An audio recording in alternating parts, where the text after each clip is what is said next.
get the addresses of all these other places. I said, well, you can get this and this and this and this. And I'm like, oh, I didn't know that. What we've seen is interesting is trauma and then childhood trauma, which is where a lot of the roots are from.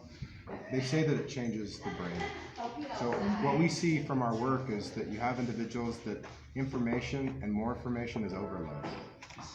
So user adoption, clearly a lot of people aren't using services. We would assume that maybe they just don't know how to tap into them, but what they have to be so oftentimes is shown.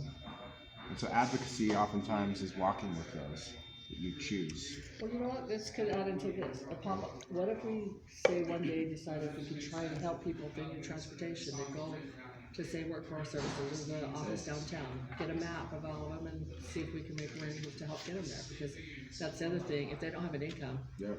they've got problems. Justin works on a special team to help people in those type of scenarios and situations, just to tap into the system, to get the right cards. And so he's on a team specifically meant to help communicate with that with folks, but they're just unaware. So really, I think that one of my thoughts, and I know you got to go, but are you from South Salt Lake then? I was born and raised in the west side of Salt Lake. And you're from South Salt Lake too? Yep. No, I lived near university. Cool. And the three folks from South Lake meeting for the first time in South Salt Lake. For me, it was special because we are really interested in one 300-person like shelter that's now here in this city.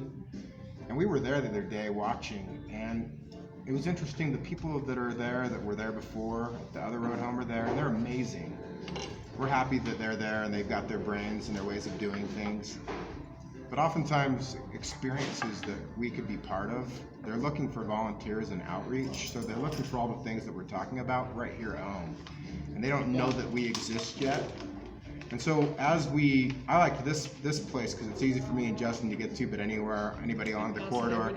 And on top of that, the bus here leaves every 10 minutes the 33 and 35 going right over to those bros. It's like the launching point to get over there for I'm us. going to interrupt for just a minute because I know Susan has to leave. Okay, go for it. And I want us to have a picture with the skeletons Okay. so we can put a thing that says, Say something too.